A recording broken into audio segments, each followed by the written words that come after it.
Hi, I'm Linda. I'm a developer at an awesome company called ActionKit. It's in the civic tech space, but today I'm going to be talking about a side project called Codebuddies. What is Codebuddies? It's a community of independent code learners who share knowledge, and we help each other try to learn faster together. We have a very friendly Slack community where people will ask coding questions, share advice. It's a mixture of senior software engineers and complete beginners.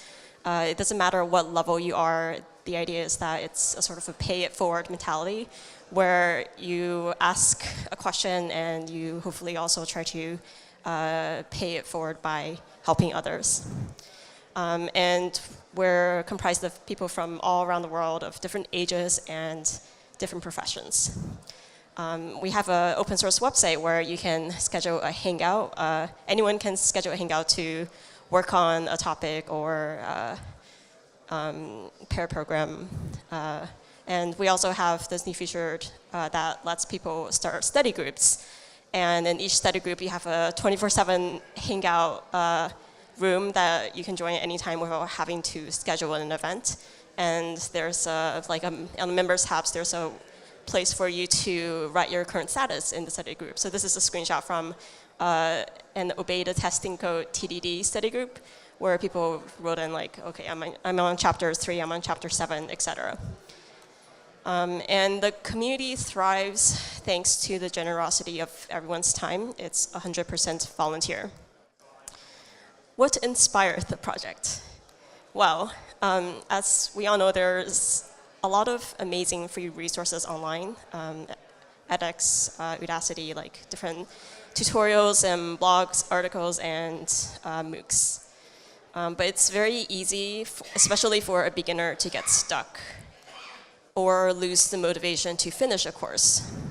Back in 2014, when I was still learning or trying to become a better coder, I went to a lot of local meetups and hackathons where people were very friendly and welcoming and helped me get unstuck. But it also became kind of hard to focus on studying at these meetups because they tended to be very social. And I was experimenting, and I realized that screen sharing with study partners, especially on Google Hangouts, was an awesome way to learn. I was a bit of like a walking advertisement for Google Hangouts at the time because I realized that multiple people could screen share at the same time. So this is a screenshot from a Hangout that happened in 2014 where I found some strangers who were interested in learning Git, and we ended up picking a tutorial, and I realized from everyone screen sharing that lots of people kept getting stuck at various stages of the tutorial. So it was helpful, like I ended up volunteering a little bit as a mentor in that case, but it was helpful to click on different people's screens and like walk them through, okay, this is why you're getting stuck. And also drawing trees with other people is more fun than drawing trees by yourself with Python. So Hangouts were kind of magical in a way, like you would sometimes find yourself talking to people from.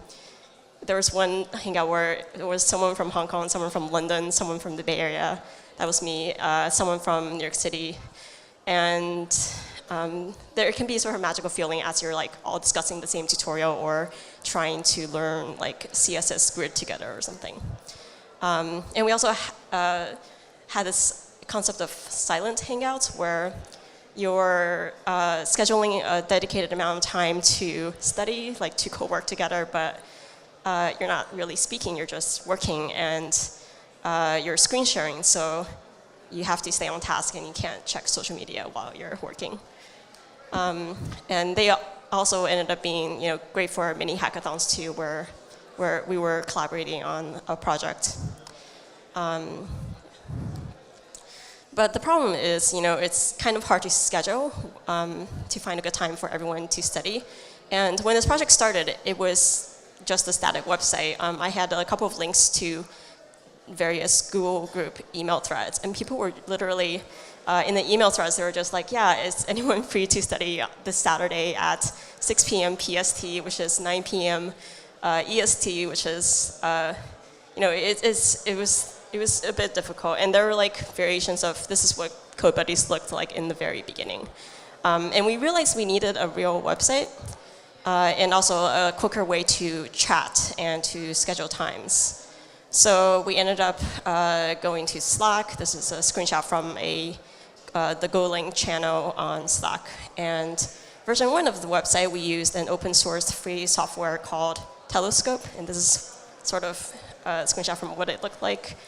But then we realized we needed a more customizable code base. So version 2 was, we built it entirely from scratch from a blank Google Doc. Contributors started jumping in. And this is what it looks like on Codebuddies, on GitHub today.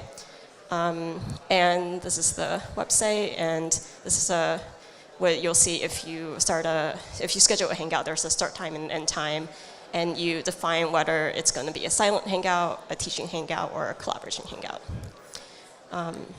Okay, so challenges. Remember when I said this was 100% volunteer? Yeah, there's actually a lot of organizing. People naturally set up as Slack admin moderators. People were fairly active in the introduce yourself, the welcome team. There were code contributors. There were Hangout/study group organizers. We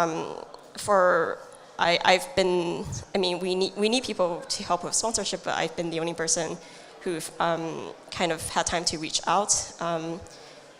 Luckily, DigitalOcean and MongoDB Atlas decided to sponsor our hosting. And then we have a quote-unquote weekly newsletter and a Medium publication. And it takes a lot of time and effort to kind of, maintain these things that the community wanted. So in the end, I think one of the lessons I learned was it's kind of an organizing problem, not really a tech problem. But basically, yeah, it's hard. And when I heard about Monki Gras, I read, okay, sustainability and maintainability of communities, projects, products, skills, and services. Yeah, I was very excited.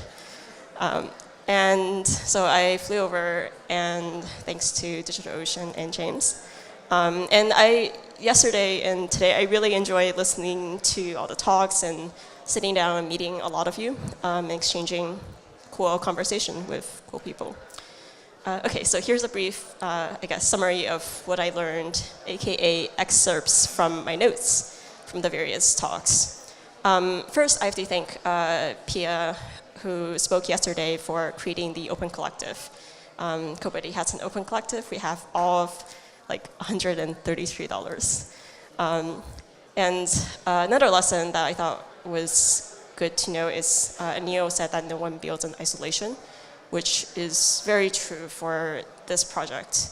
It started off as my sort of fangirling the idea of Google Hangouts, but it turned into a very active Slack community where people naturally step up as leaders and offered advice for each other. Dormain, I think, gave very good points about, what sustains passion, community, which we have. We don't have so much the commercial value, but designing for a purpose, I thought that was an excellent point as well. The ability to cope with new usage models that apply to this project as well, where a lot of the features that we have now on our open source website didn't exist until we kind of started using it more, and I guess people from the community raised up these needs. I liked, it was comforting to hear Lars yesterday talk about how technology adoption is a game of chicken, and that my takeaway from it was that you don't need to sweat it because technology will always change. And this definitely happened.